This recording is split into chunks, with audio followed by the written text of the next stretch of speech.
Ladies and gentlemen, welcome back to the harmonious world of 20 Questions Music. We're elated to present our 6th episode, and this time we're diving deep into the captivating realm of music.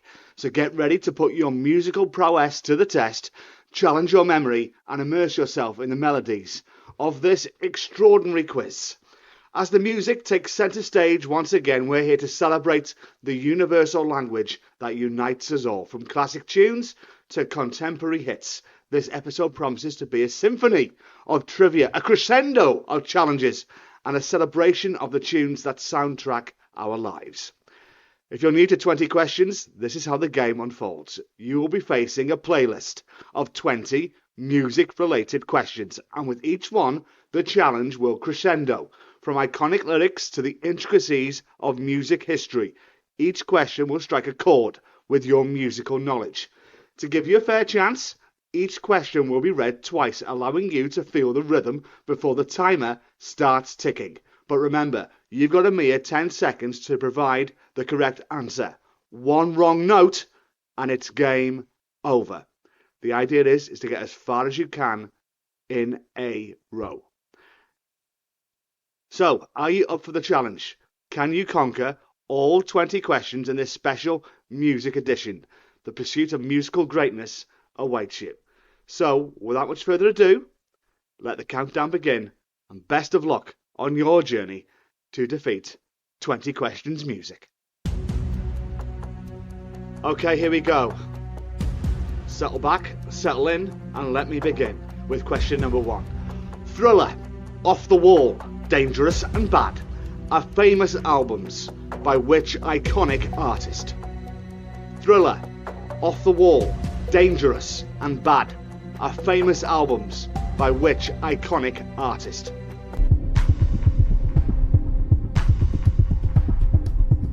Five, 4, 3, 2, 1. The famous albums Thriller, Off the Wall, Dangerous and Bad are all by the iconic artist Michael Jackson.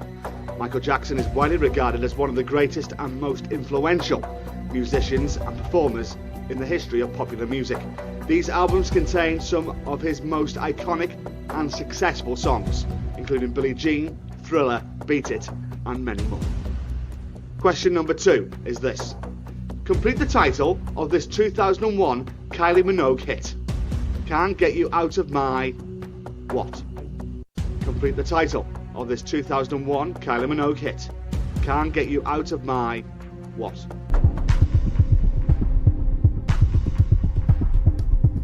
Five, 4, 3, 2, 1. The 2001 hit by Kylie Minogue is titled Can't Get You Out of My Head. We move on to the third question of 20. Which Shakespearean characters did Dire Straits sing about in 1981? Which Shakespearean characters did Dire Straits sing about in 1981? Five, 4, 3, 2, 1. Dire Straits sang about Romeo and Juliet in their 1980 song Romeo and Juliet. This song is a well-known track from their Making Movies album and tells the story inspired by the tragic love story of Romeo and Juliet, the characters created by William Shakespeare. Question number 4. Whose 1997 hit, Bop, topped the charts both sides of the Atlantic? Whose 1997 hit, Bop, topped the charts both sides of the Atlantic?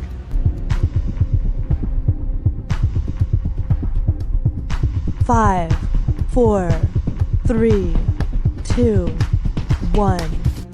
The 1997 hit Bop that topped the charts on both sides of the Atlantic was by the American pop rock band Hanson. Hanson, consisting of 3 brothers, became widely recognised for this catchy song, which was a major success in the late 1990s. We move on to question 5. Of which band was Lionel Richie originally a member? Of which band was Lionel Richie originally a member?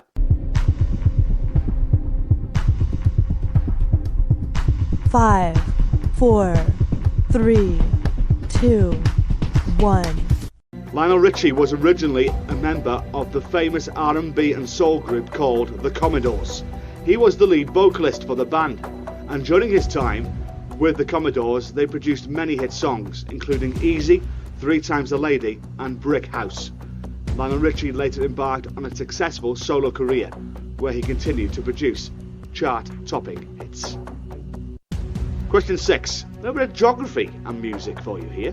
Which Caribbean capital city featured as the title of Camila Cabello's 2017 UK number 1?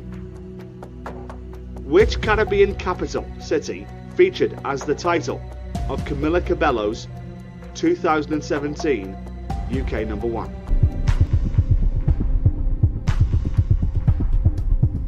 Five, 4, 3, 2, 1.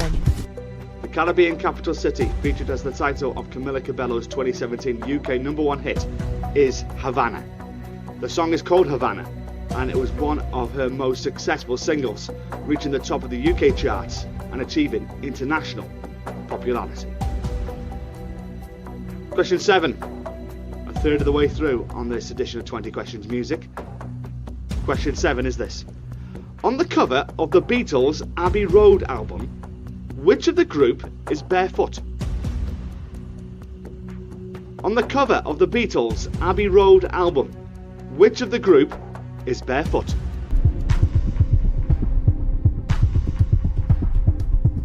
Five, 4, 3, 2, 1. On the cover of the Beatles' Abbey Road album, it is Paul McCartney who is barefoot. This iconic album cover features all 4 members of the Beatles walking across a zebra crossing outside the Abbey Road studios in London. Paul McCartney's lack of shoes on the cover has sparked numerous theories and speculations over the years, but it was reportedly just a personal choice on his part and not a deliberate statement. We move on to question 8. What was the title of Harry Styles' debut solo single? What was the title of Harry Styles' debut solo single?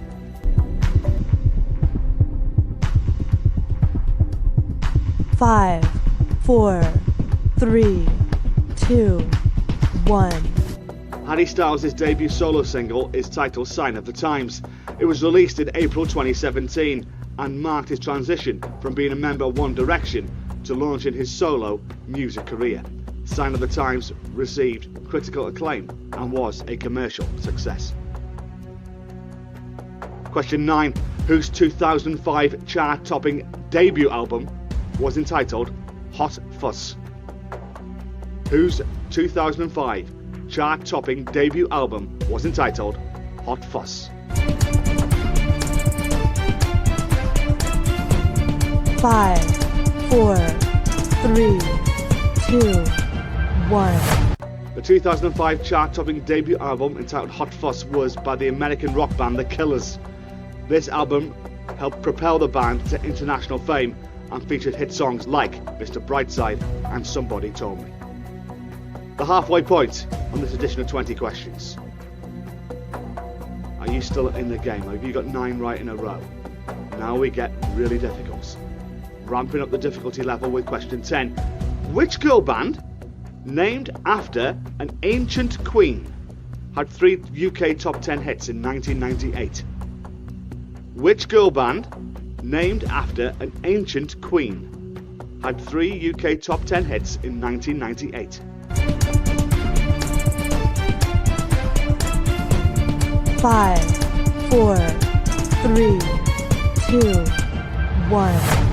The girl band named after an ancient queen that had 3 top 10 hits in the UK in 1998 was Cleopatra. Cleopatra was a British R&B girl group consisting of 3 sisters. Some of their popular songs from that time included Cleopatra's Theme, Life Ain't Easy and A Touch of Love. We move on to question 11. Who in 2019, at the age of 17, became the youngest female artist to have a UK number 1 album? Who in 2019, at the age of 17, became the youngest female artist to have a UK #1 album? 5, 4, 3, 2, 1. In 2019, at the age of 17, Billie Eilish became the youngest female artist to have a UK #1 album with her debut album entitled When We Fall Asleep, Where Do We Go? Billie Eilish is known for her distinctive style and has achieved significant success in the music industry at such a young age. From 2019 to 1967, who were Happy Together, according to the title of their US #1 in 1967?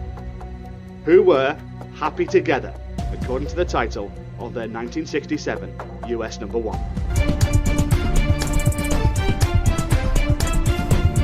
5, 4, 3, 2, 1. The song Happy Together, which topped the charts in 1967, was performed by the American rock band The Turtles. The song's title suggests that the individuals in the song are happy together. It became one of the Turtles' signature songs and remains a classic of the era. Question 13. It's the lyrics question. Which 70s hit contained the following lyric? February made me shiver. Which 70s hit contained the lyric February made me shiver?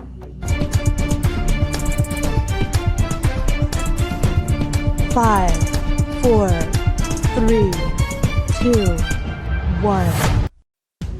The lyric February made me shiver is from the song American Pie by Don McLean. This iconic song was released in 1971 and is known for its poetic and somewhat enigmatic lyrics, which reflect on various events in rock and roll history, including the plane crash that killed Buddy Holly, Ritchie Valens and JP the Big Bopper Richardson in February 1959. The line mentioned is from the beginning of the song and sets the tone for its introspective storytelling. 7 left. Question 14. With whom did Marvin Gaye duet on the 1967 hit Ain't No Mountain High Enough? With whom did Marvin Gaye duet on the 1967 hit Ain't No Mountain High Enough? 5, 4, 3, 2, 1. Marvin Gaye duetted with Tammy Terrell on the 1967 hit Ain't No Mountain High Enough. This classic Motown song is known for its soulful and passionate vocals, and it became one of the most enduring and beloved duets in music history. 6 to go. Question 15 on music history. Which single in 2006 became the first to hit the #1 spot by virtue of download sales only? Which single in 2006 became the first to hit the #1 spot by virtue of download sales only?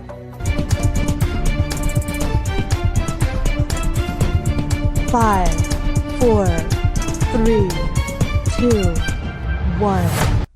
In 2006, the single that became the first to hit the #1 spot in the UK singles chart by virtue of download sales only was Crazy by Gnarls Barkley. This achievement marked a significant milestone in the music industry as digital downloads were becoming an increasingly popular way for people to purchase and listen to music. Hitting the final 5 on this edition of 20 Questions Music. Now they are tough. Question 16. Who had a hit with the following album? Piper at the Gates of Dawn. Who had a hit with the following album? Piper at the Gates of Dawn.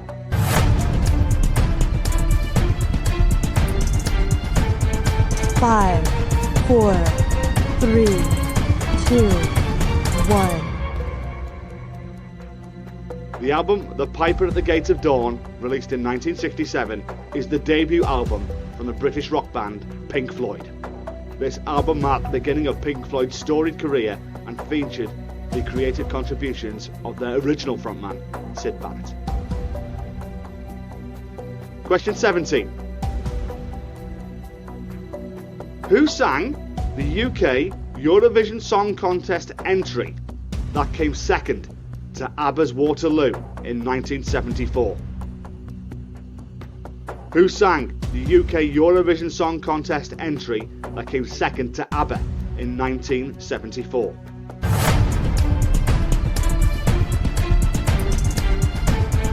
Five, 4, 3, 2, 1.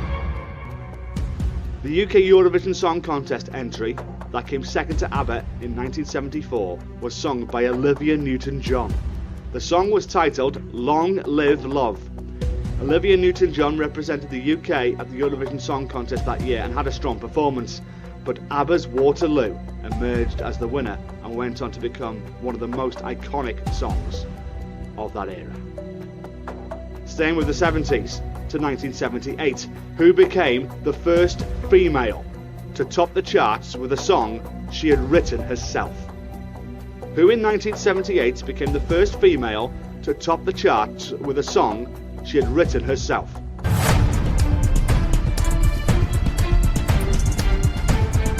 Five, 4, 3, 2,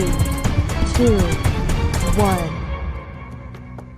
In 1978, the first female artist to top the charts with a song she had written herself was Kate Bush.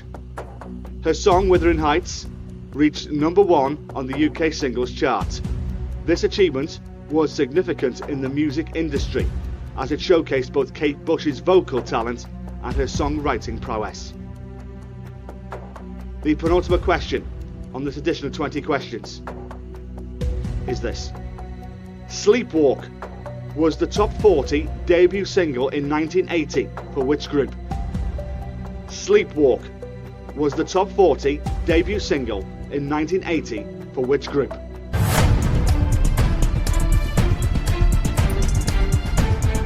Five, 4, 3, 2, 1. Sleepwalk was the top 40 debut single in 1980 for the British band Ultravox. This song was a significant release for the band and helped establish their presence on the music scene. So we've reached the end of this edition of 20 Questions Music. The final question. If you've got 19 right in a row, this is the question you need to get right to defeat 20 questions. And it's this. Russell Tompkins Jr. was the lead singer of which band? Russell Tompkins Jr. was the lead singer of which band?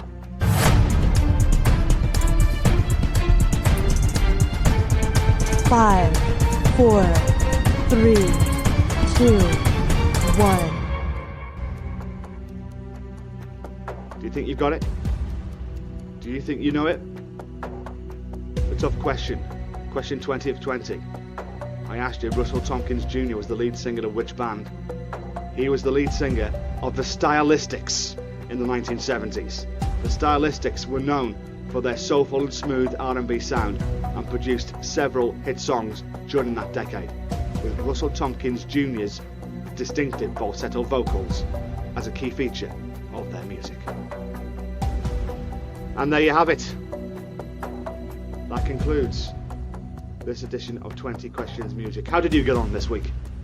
How far did you get to? What question was it this time that stumped you? Which hurdle did you get to? Or did you get all 20 right? I'd love to hear about it. Contact me on Twitter at 20questionsquiz or send me an email. Why not? 20questionsquiz@gmail.com. I'd love to hear from you wherever you may be listening around the world.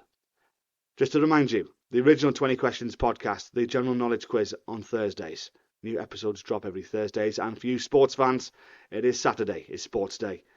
The sports quiz that I know many of you enjoy takes place on Saturdays. Subscribe wherever you get your podcasts. An absolute thrill to join you on this musical journey once again. Till next time, thank you so much for your company. From me, Johnny Bryan, I'll see you soon. Bye for now.